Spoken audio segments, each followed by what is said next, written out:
Ciao ragazzi, this is Katie Portanova, and you're listening to Florence and Me. I'm a lover of stories and all things Italian, and I'm going to bring you all that in this podcast. My intention is to inspire you to step out of your comfort zone and explore life and travel the world. Join me as I tell you my story and many others about Italy and my love, Florence. Andiamo! Ciao, Katie's back. Another episode is here. And finally, I'm going to talk about Brunelleschi's Dome in Florence. I've been hinting at it the past few weeks, and finally I'm going to give you all the history and the dates and all the cool things about it, because it's just a magnificent site. If you've never been, come with me on one of my retreats, or I'll help plan you a trip, whatever feels good for you. Just a couple things to note. My Tuscan Wine Club is getting a lot of buzz.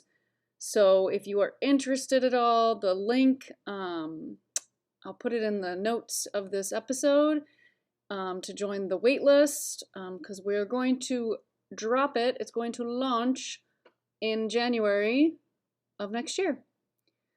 There'll be 4 shipments from 4 different vineyards, 3 bottles from each vineyard, so that's 12 bottles in total. I have a payment plan if the full price, the one price at the beginning of the year is too much, there's always a payment plan. So please head over to my website, trulyitaly.tours, / Tuscan Wine Club, I believe, or just go to my main page. It's there. Really excited about it. Going to visit a couple of them in September with a group of people, one of my retreats. I'm very excited. And yeah, fabulous. And the other thing is, remember, if you are starting to plan maybe for 2023 for a trip to Florence, a trip to Tuscany, I am your gal, okay? I can help you out. I can get you to small places to visit, small towns. I can get you with a tour guide. I am partnering with another travel agent / tour guide who does day-long trips to the Chianti, to Siena, to San Gimignano. So if anything like that is something that you're interested in, please contact me on my trip consulting page on trulyitaly.tours, and I'll hook you up. I'll be excited. I'm getting really into it. I've got a few clients that I'm working with now, just kind of dabbling. They're planning something for 2023. So yeah, it doesn't hurt to just reach out, okay? I love everything about Italy. I will give you contacts. I will book things for you if you need that. But yeah, I'm here for you. Those of you that are like, okay, it's been almost 3 years since the pandemic. I'm ready to travel again. Let's do it. 2023, right? Okay. So, Brunelleschi's Dome, or the Duomo, is the church in Florence. We'll jump right in. The Dome in Florence is basically, if you've never been to Florence, if you just look up Florence on the internet, I mean, that is the symbol of Florence, is this beautiful dome, this beautiful church in the middle of the city center. And yeah, it screams Renaissance. It screams just incredible craftsmanship that anybody's ever seen. So let's jump in, okay? So this beautiful dome was not technically an easy job. Filippo Brunelleschi was the sculptor / architect / I don't know, I want to call him like every type of artistic word, because he created this out of nothing. It was built between 1420 and 1436. It is 45.5 meters of diameter around and a total height of more than 116 meters. Now, I know I'm speaking to a lot of Americans, but I'll let you guys look that up. I didn't want to look that up. So the meters and whatever. The Cathedral of Florence, which is called Santa Maria del Fiore, it was consecrated by Pope Eugene in 1436 when it was finished.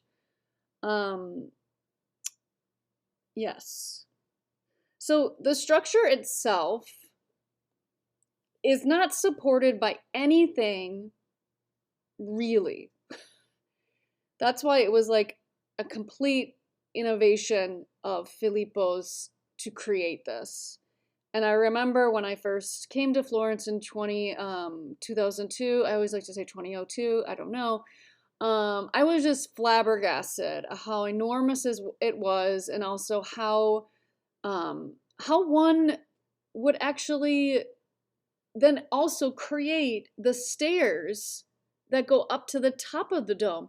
I don't even know how that happened, because there's 462 stairs, I think, or 482, I can't remember, but it's a lot of stairs to get to the top of the dome, which is, there's a little kind of like gazebo, I would say. Like, obviously you can't go out to the top of the dome, but you just stay in that little walled in area and take pictures and stuff. It's incredible. If you haven't been to the top of the dome and you don't have any health conditions, like you're not claustrophobic, you don't have a heart condition, you don't have breathing difficulties, because sad note, like a few months ago I read that an American did pass away going up the stairs. So it's to be taken seriously, because these stairs are very steep. It's a very tight space. And when I did it, I was in my 20s, so obviously I had claustrophobia. I wasn't nothing. But if you're an older person, just be aware. If you're thinking, oh my God, I want to do that, maybe shy away from it. Have somebody younger go up and take pictures for you, because it is a beautiful view. Anyway, I digress. So this major innovation was built without a supporting structure. So what does that mean? There was no scaffolding. There was nothing. Like, I don't know how this happened. Like, I don't know how it happened. I actually tried to look back to see if there was any type of rendering of what they did in the 1400s, but obviously I couldn't find anything. So the dome consists of two distinct domes. Okay, there's one internal, more than 2 meters thick, and then there's a deeper, with a deeper angle, and then the other is consisting of large arches held together by ribs, and the ribs are the white marble that you see on the outside. That's what they mean by ribs, and made of bricks arranged in a herringbone pattern. So those of you that are all about HGTV, you know what herringbone pattern is. Okay, the external dome is covered with terracotta tiles and marked by the 8 white marble ribs, like I just said, on the outside. Okay, so again, no supporting structure. I, again, don't know how they did this. The oculus of the dome is surmounted by a large lantern. So, okay, this is a big word. I'm reading it from one of the actual Duomo website. So the top of the dome is there's a large lantern, which is what I was telling you about. When you get to the top, when you walk to the top of those stairs, that's what they mean by lantern. It kind of looks like a lantern, to be honest. But I called it a gazebo. It's a 21-meter high white marble tower, which was built after the death of Filippo in 1446. And on the top of the lantern gazebo, there's a golden copper ball, and then there's a cross on top of that. And that work was done by Andrea del Ferruccio, and it was placed there in 1471.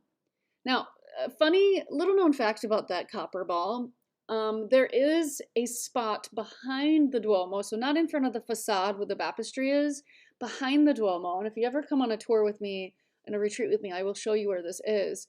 There is a big copper, what would I say, like a kind of like a tombstone, if you will, but it's just a big round copper gold, I don't know, circle inside the cobblestones on the ground, on the other side, on the back side of the Duomo.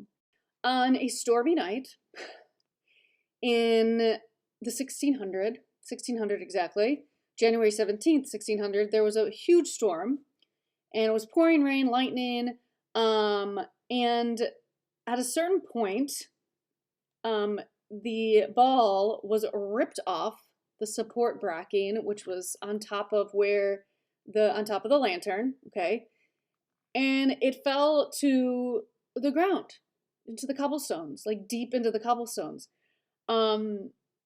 No one was injured, thank goodness, because I think it was in the middle of the night. It doesn't say here. I think it was, yeah, it was at night. There was no damage to the ball itself, and it took another 2 years before the ball went back up to on top of the lantern, on top of the Duomo. And then it was, repositioned again in the summer of 1602. It might have maybe moved a little bit. I don't know. And so today you'll see this marble, actually not gold. I keep thinking it's gold because the ball is gold. But it's actually a marble stone in the cobblestones behind the Duomo where the ball actually fell, because it just made a hole. I mean, it's a golden ball. It made a huge hole. So makes sense. Makes sense that it did that. So yeah, it's a cool little tidbit. So the and then more than 100 years later, between 1572 and 1579, the internal inside the Duomo, if you look up, when you're inside the church and you look up, it was painted by Giorgio Vasari and Federico Zuccari, and with an enormous Last Judgment. And it's one of the largest murals in the world. This is according to duomo.firenze.it. Yeah, so it's beautiful inside, and it's also beautiful outside, especially the facade as well. It's beautiful. Giorgio Vasari, another little known fact, he created the Vasari corridor that goes from the Uffizi Gallery to the Pitti Palace, or the Palazzo Pitti, which was made for the Medici, the ruling family of Florence in the Renaissance time, made for them to walk above the city so they're not with the peasants. Yes, that is true. So they would walk all the way and would go right into their house.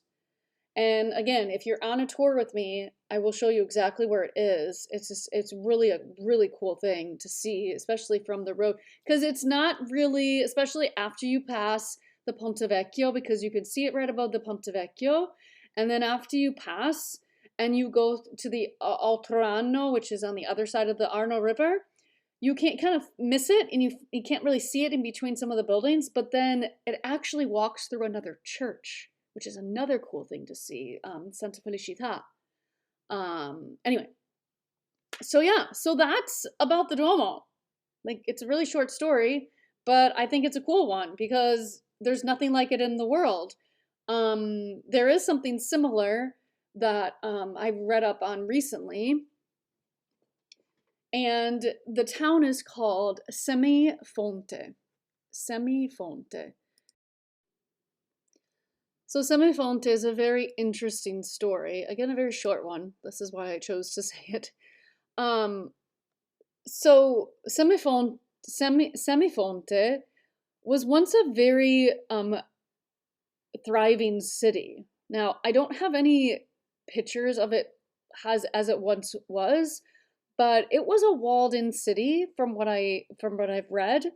And during the 12th century, it was destroyed after a siege by Florence. Okay, so in 1202, it was completely,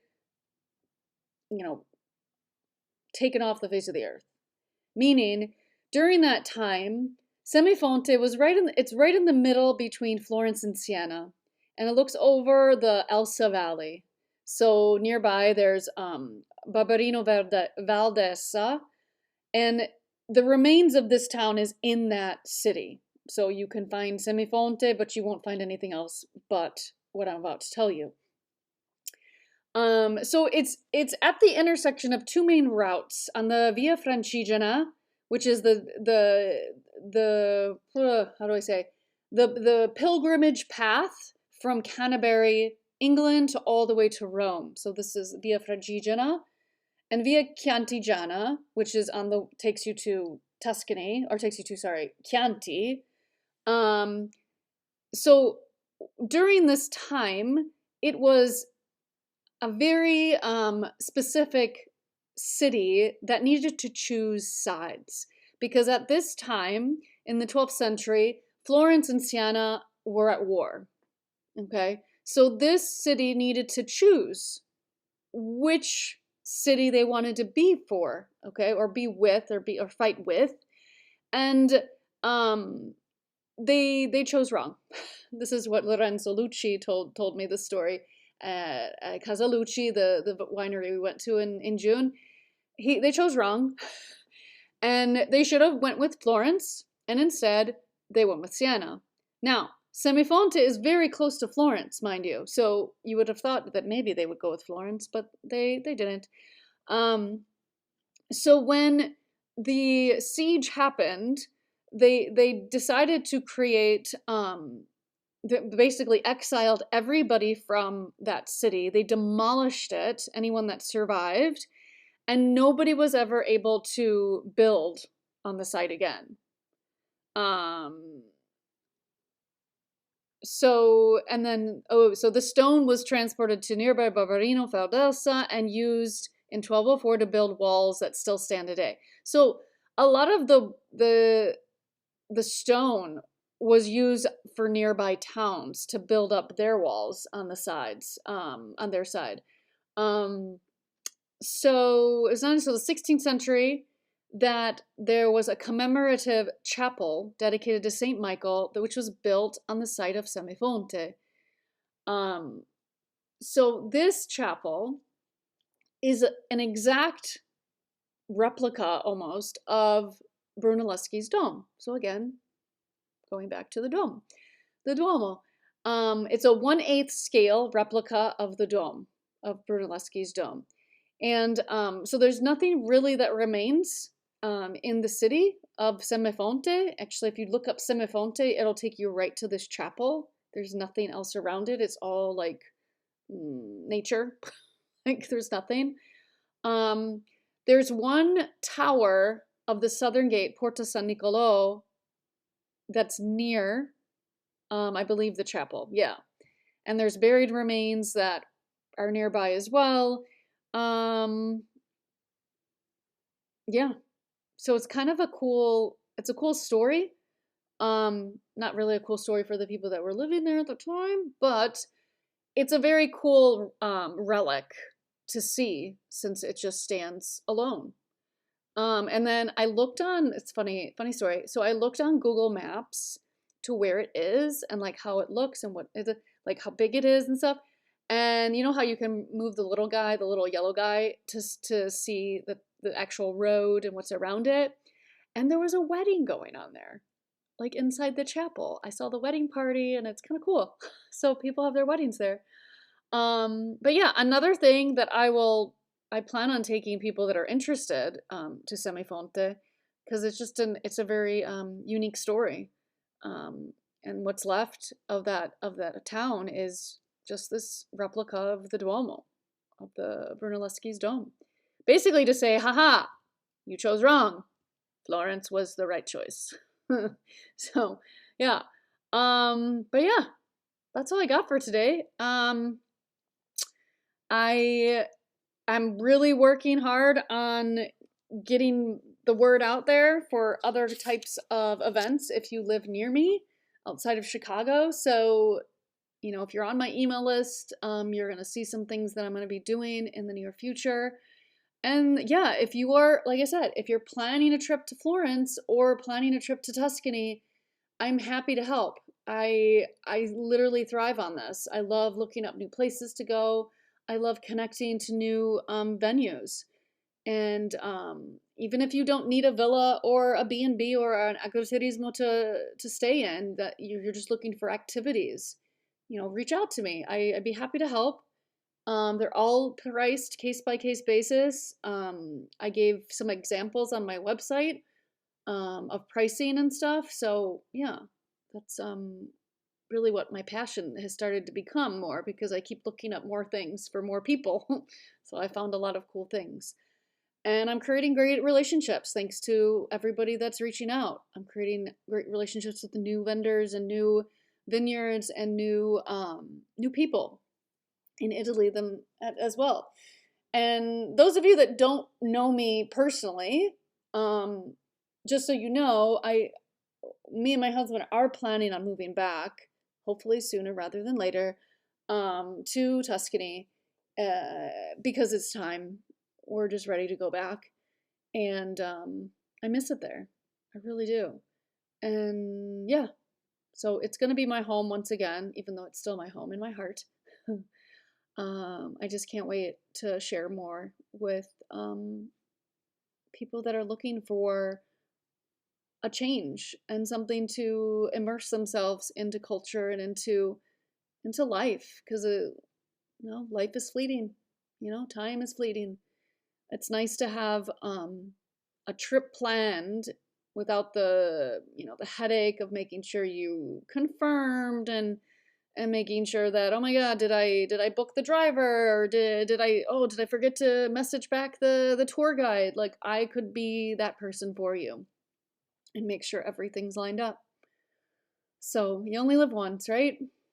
And might as well go on a trip that's worth your while and like that you've created with me, but you've decided where you wanted to go. And I would love to work with you.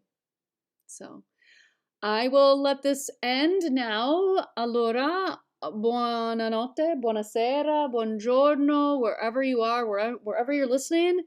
And grazie. Thanks for listening. A presto. Ciao, ciao. Ciao, ciao. I am beyond grateful for you listening to my podcast right now. I am so excited to share my journey of living abroad and all of my stories of Florence and Italy and all the places in between that I've visited. If this has reached you in any way and you would like to continue, please subscribe now. Also, go check out my website, trulyitaly.tours, for all my travel experiences. Ci si vede. Ciao.